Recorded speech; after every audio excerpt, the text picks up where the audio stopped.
देखिए, इसके पाठ 7वां है पद्य खंड के अंदर। इसका दूसरा पार्ट है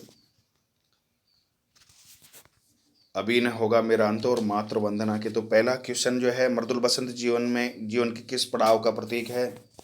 तो आप इसमें बताएंगे यौवन का। सद्दल का शब्दार्थ है कमल।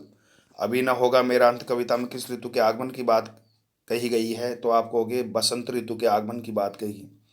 हरे हरे ये पाद पंक्ति में कौन सा अलंकार है? तो हरे हरे शब्द दो बार है, जहाँ पर क्रम से एक ही शब्द दो या दो से अधिक बार आता है वहाँ पर अनुप्रास अलंकार होता है। तो आप यहाँ कहोगे पुनरुक्ति प्रकाश और अनुप्रास अलंकार है। कवि का कविता में किस प्रथम चरण की ओर संकेत है? तो आप कहोगे कवि का कविता में युवावस्था जो जीवन का प्रथम चरण होता है की ओर संकेत है, युवावस्था की ओर। फेरूंगा निद्रित कलियों पर ये है, फेरूंगा निद्रित कलियों पर पंक्ति में निद्रित कलियों का आशय क्या है? तो यहाँ पे निद्रित कलियों का आशय यह है, डूबे हुए व्यक्तियों को कहा है, आलस्य में डूबे व्यक्तियों को कहा है जिनमें सुगंध रूपी गुण छिपे हैं। कवि उन्हें जागरूक और सक्रिय बनाएगा, यह है इसका मतलब। फेरूंगा निद्रित कलियों पर निद्रित कलियों का आशय क्या है? तो कवि का आशय कि उन्हें जागरूक और सक्रिय बनाऊंगा। आलस्य में डूबे व्यक्तियों को क्या करूंगा? उन्हें जागरूक और सक्रिय बनाऊंगा, ये अर्थ है इसका। 7वां क्वेश्चन, मातृवंदना में कवि ने माँ संबोधन का प्रयोग किसके लिए किया है? तो आप माँ भारती के लिए किया है इसके अंदर। माँ भारती भारत माता के लिए किया है। 8वां प्रश्न है, कविता अभी न मेरा होगा मेरा अंत के अनुसार बसंत आगमन पर प्रकृति में कौन कौन से परिवर्तन लक्षित होते हैं?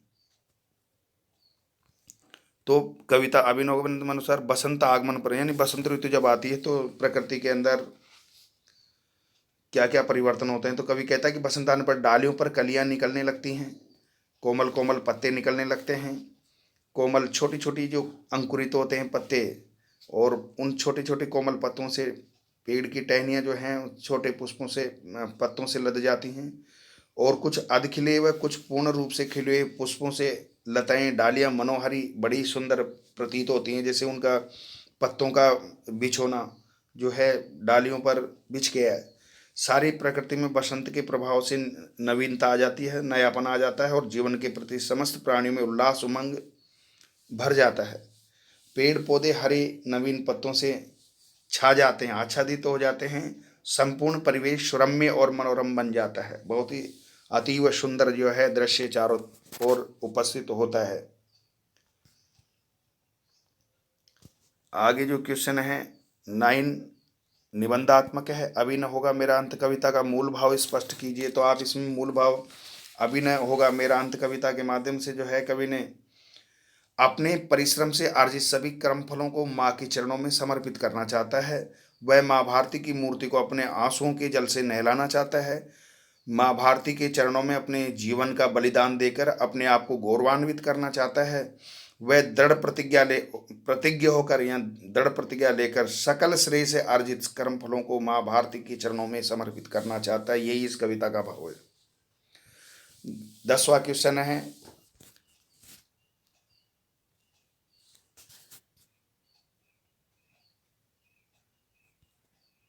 माँ चरणों में क्या क्या समर्पित करना चाहते हो? गया अभी न होगा मेरा अंत कविता का मूल भाव स्पष्ट कीजिए।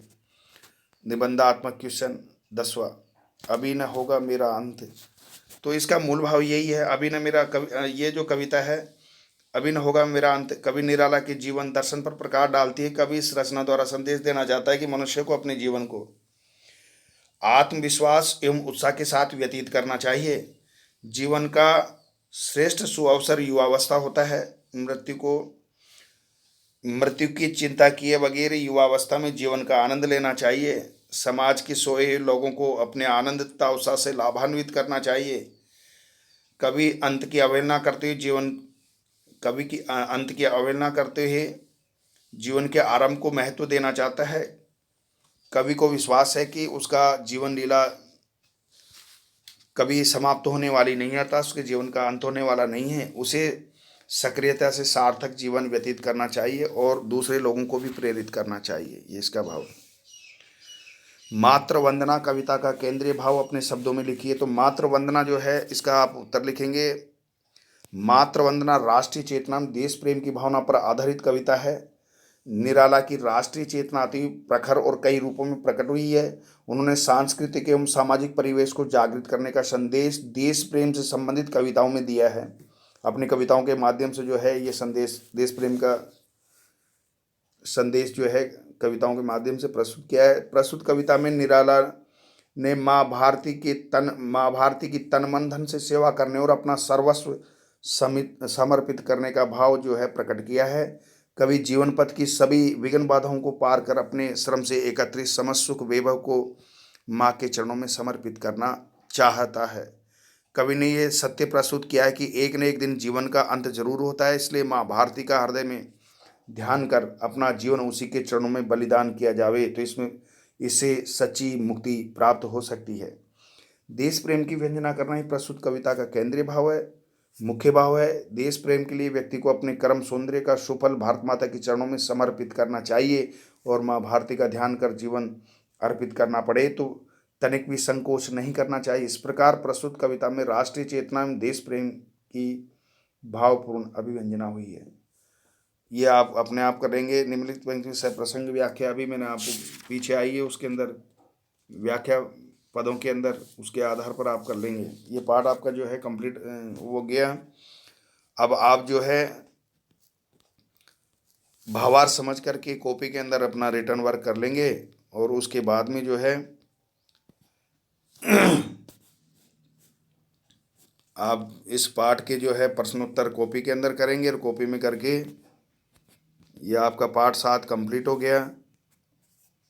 होमवर्क कर लेंगे और तैयारी करेंगे परीक्षा।